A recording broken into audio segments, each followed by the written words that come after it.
In today's video, we're going to be showing how to replace the pull cord on a Polaris Trailblazer 250. So the first step is to be able to access where the pull cord comes from.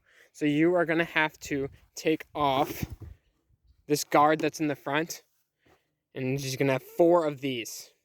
You're going to take that off first. That's your first step, to take that off. It's going to have 4 of those. Your next step is going to be taking off this front cover. This front cover is going to have 4 screws. Front cover would then show this, which would be right there. So your next step is to then use a 10 millimeter to take off 6. Right here. Here they are. 6. 2 of them are tall, 4 of them are short.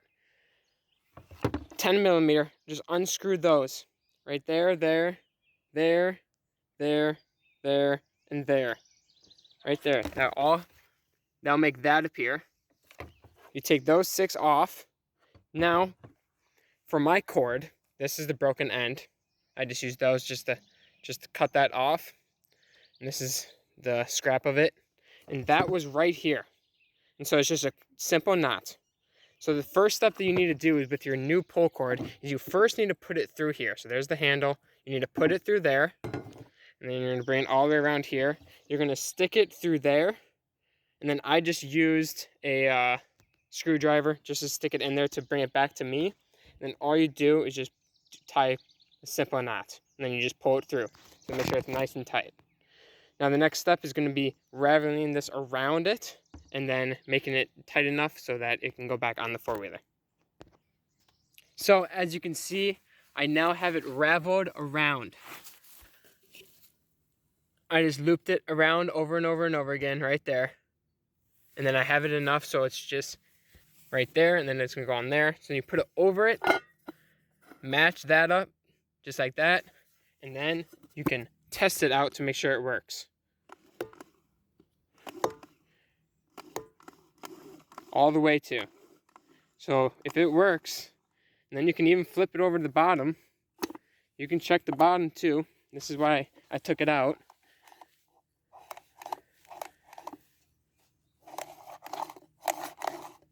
It's going to work. So now you just put it right back on your four-wheeler.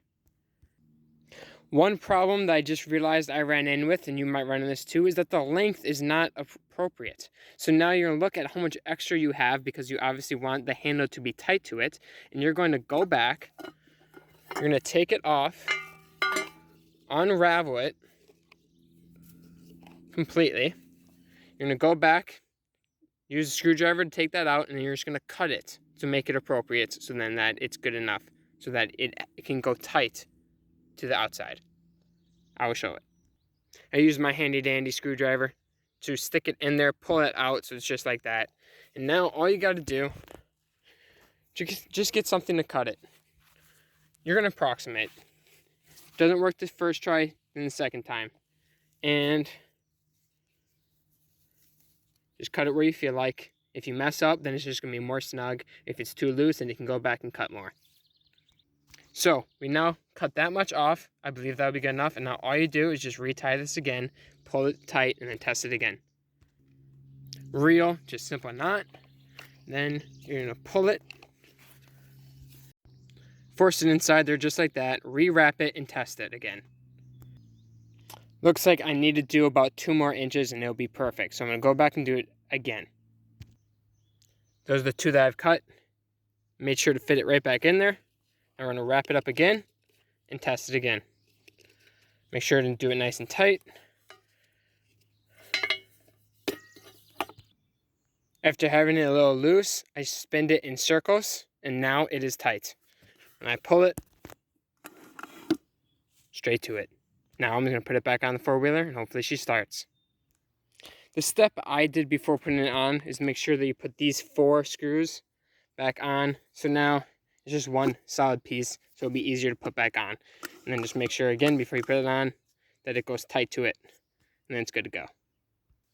Now when it comes to putting this back on there, it is important that you do the right screws. So I put them in order as I went clockwise around. So this is the very top.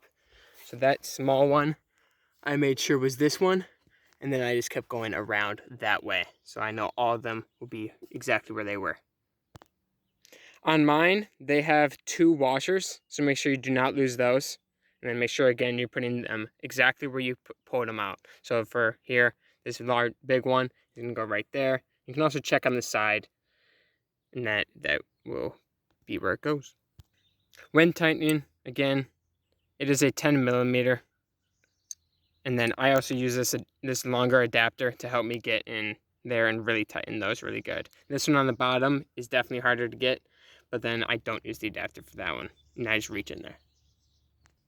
Now that I have all 6 of the bolts tightened, now we're going to try to start her and hopefully she works. The last step now is just to put this guard back on right there. You have your 4. Make sure you use the right, this is a 6-star. And just put those back on. We're gonna make sure that she starts, pulling the pull cord, engine on, turn that on. You can pull the choke out if you want to too. Neutral, and then you just pull start. Might have.